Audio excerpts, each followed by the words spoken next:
You just asked me a really good and large question.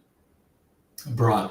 So I asked you, what is the psychological journey of somebody who grew up in Romania and they come in a culture, in an environment like United States? It is quite a journey. What happens, one of the first things that happens, the self gets fractured. There is a cultural shock. It is impossible not to go through a cultural shock. Everything you know about you, about who you are as a human being, as a citizen of the planet, you move to from um, Romania, which is used to be a communist, under communists for how long? You move to United States, which is a rather newer country.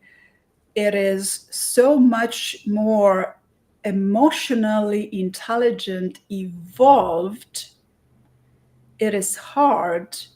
It takes a while for a Romanian that moves in here to adapt not just to the language, not just to the culture, not just to the society, but to adapt to the level of emotional intelligence to start with, and eventually to the level of expanded higher level of consciousness.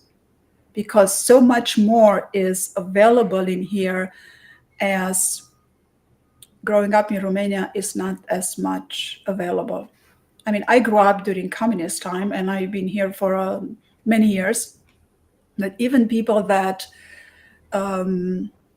didn't experience as many years of communism, the consciousness of the culture of the communism, so many archetypes, is hierarchy, patriarchy, scarcity mentality, scarcity mindset, victim, the passive aggressive consciousness. They're so embedded in the culture of it, in the ethnicity of that country, because not just communism, but in most European countries and other countries that are really old. America, it's a new country, but in a land that's been so old, so much destruction and reconstruction has happened. So if we are to think only in our not so long ago time, we go over World War One and World War Two. People were taking over territories, right? And then when we know quite a bit amount of our Romanian history, we were ghetto Dacians, and then so much migration took over our land. And eventually, I mean, we're over Austrian-Hungarian, Imperial Austro-Hungar, the Ottoman Empire, and then the Roman Empire took over. And after the Roman Empire took over, we weren't Dacians anymore. We weren't Dacia, we became Romans. And then shortly after that, there were the wars. So World War One, World War Two. So it's a lot of taking over, and as that happens, it takes away part of your identity, part of the self. But every culture has a self, has an identity, has a culture. So when that happens, it fractures that, it takes away, and it takes a while to rebuild. It's a lot of generational cultural trauma. I was hoping you were gonna get there. So you think we inherit Yes. a Yes, lot of trauma as Romanians? You think we have? Yeah, absolutely. Okay. Can you tell me how that spills into our customs and the way we think, our mindset as a First of all, people? yes, first of all, there's scarcity mindset. I can do this, I can do that, I don't have, I can do, I can have. Then there is the passive aggressive mindset. There's There's the I'm a victim, I'm a prosecutor. Now I can do and I can have, and poor me, which we understand that in trauma there is a victim experience, right? Coping mechanism, is No, that no, no, that's I'm what it is? not there yet. I'm not there yet. So any trauma that happens, a victim, a victim is a result of a trauma. The victim, when trauma is a result of an unusual experience, abnormal experience, right? So there is a lot of scarcity mentality, victimhood mentality, but then also a lot of, and this creates an, not a perpetrator, but a, not aggressive. I need to choose my words properly. it Thank God we're not creates in a rush. it creates an passive aggressive. In the passive aggressive, we have a victim, a perpetrator, and a rescuer, yeah, a prosecutor. So one of the aspects of a prosecutor is to show you what you've done wrong, right? The prosecutor prosecutes. So this translates in this mentality, in a sense, of Romanians move a lot in between a passive aggressive move from I don't have, I can do, poor me, into prosecuting others. Why did you do that? Why do you do it like that? Oh, that person didn't give me, that person doesn't understand me, in a very sophisticated mechanism. And unless you go through personal development, it's very hard to understand. And somebody that keeps on behaving, keeps on existing and living their life from this consciousness, is not going to understand, because not only because this, but in addition to that, the group culture perpetuates the consciousness, this particular consciousness of passive aggressive and scarcity mindset, and victimhood. And victimhood mindset, it's easier to deal with. There's a lot of people that like to help, and don't want anything in return. It's just a lot of people are like that. Not a lot of people are the Romanians, but the criticizer aspect of this passive aggressive, that is very difficult to get through. There's so many walls. The walls are thick. It's like walls of brick, and all kinds of bricks, and very thick walls, instead of being about this thick, they're about this, so you can go through. It's very, and that is a defense mechanism, of course, or is a, but also is a personality. It's some people enjoy doing that.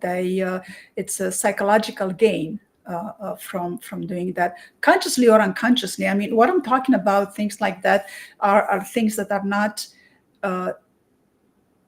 mostly happens at the unconscious level. So would you say that you became aware how long, or when did you become aware of this trauma that you inherited? It is, I can't say that I named it, and the term, that trauma, but as soon as I started working in a corporate environment many, many years ago, it was very apparent that my cultural style, my everything I knew to be good, it didn't fit. And there were a lot of, Americans would call it clashing.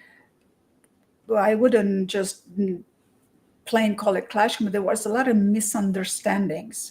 I mean, you communicate something and it's not quite understood, but as language, English wasn't as good as it is now. And that makes it harder for who you are to communicate. And you're always in the for the most part, especially at work, for the most part, you're in the environment where you think about, not necessarily question, but you're conscious of, did I do good enough? Did I say it good enough? Did they understand? What else do I need to learn? So there is always a pressure um, about it. So that if someone likes to learn more, is attentive to like to learn more, then eventually that propels you into learning more, and you get there. And you begin with stress reduction. I mean, beginning with stress reduction is the very first thing to do. Can I ask you about the process or the concept of validation, um, and the way it manifests itself in the workplace? It sounds like you went through it. Is that correct? Yes, and validation happens not just in a workplace. Validation, it's a larger concept and more important outside of the workplace. In the workplace, it's simpler. You are given a task and you are expected to perform, and you are paid for it. And does that? You either have a training and you walk in with the skills necessary for the job, or they will train you, or there's a combination of both. Also, as you begin a job, there is a learning curve. So you are given this opportunity to, in that learning curve, you will also have to learn the company's culture. Every group has a culture, every company has a culture. So you not only learn how to do things and what to click on in their IT system, in their digital system, but also how to interact with other people, and things like that. Outside of that, in the personal arena, in especially in relationships, well, the relationship is a personal arena. um, Validation is something that is very heavy on people, on people's soul, on the self, because so many going through this cultural shock. Yeah, so many teens have put the pressure. It's not easy. The stress eventually gets to you, and you get tired at keeping your smile all up here. Yeah, the smile kind of goes down. um, and then the identity gets fractured. The self is not whole, and anyhow the self is not yet whole. As you get validated by others for being a good person, beautiful, nice, kind, wonderful, powerful, knowledgeable, skillful, as people get that validation, then their sense of self begins to feel fuller momentarily. It's just a dopamine effect. But then, if that validation goes away, or if it's not there, the sense of self, it's still not complete. And a lot of people, especially in relationship, people rely on that.